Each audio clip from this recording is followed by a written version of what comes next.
নমস্কার, আজ শেয়ার করব তোমাদের সঙ্গে হানি চিলি পটাটোর রেসিপি। এখন রিমু তোমাদের সঙ্গে নমস্কার জানাতে আমার কোলে চলে এসছে। দেখো, নমস্কার। হানি চিলি পটাটোর জন্য আমি আলুগুলোকে এইভাবে সরু সরু করে কেটে নিয়েছি। এগুলোকে জলে ভালো করে ধুয়ে হালকা একটু সেদ্ধ করে নেব। আর মশলা হিসেবে নিয়ে নিয়েছি ক্যাপসিকাম, পেঁয়াজ, কাঁচা লঙ্কা, ধনেপাতা, আদা, রসুন।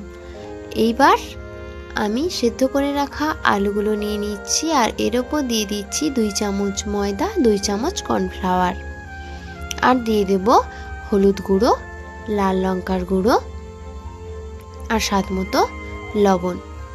এগুলো দিয়ে ভালো করে মাখিয়ে নেব।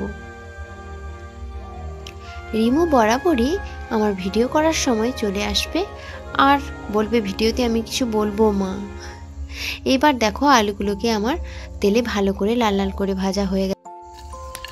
এইবার চিলি পটাটোর জন্য আমি কড়াইতে আদা রসুন কুচোনো, পেঁয়াজ কুচোনো আর ক্যাপসিকাম, কাঁচা লঙ্কা দিয়ে একটু নাড়াচাড়া করে নিচ্ছি।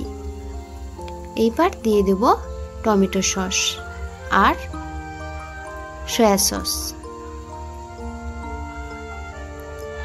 এগুলো দিয়ে নাড়াচাড়া করার পর আমি দিয়ে দিচ্ছি কর্নফ্লাওয়ার গোলানো জল।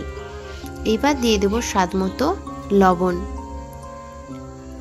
তারপর ওই ভেজে রাখা আলুগুলো দিয়ে একটু নাড়াচাড়া করে দিয়ে দিচ্ছি ধনেপাতা কুচোনো আর তিল। এইবার উপর থেকে দিয়ে দেব মধু। যেহেতু হানি চিলি পটাটো তাই সর্বশেষে মধু দিয়ে দিয়েছি। আমার চিলি পটাটো রেডি হয়ে গেছে।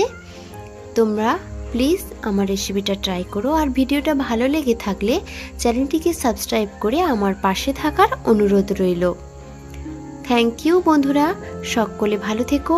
দেখা হচ্ছে তোমাদের সঙ্গে নেক্সট কোনো ভিডিওতে। সত্যি খুব সুন্দর খেতে, অসাধারণ টেস্ট হয়েছে।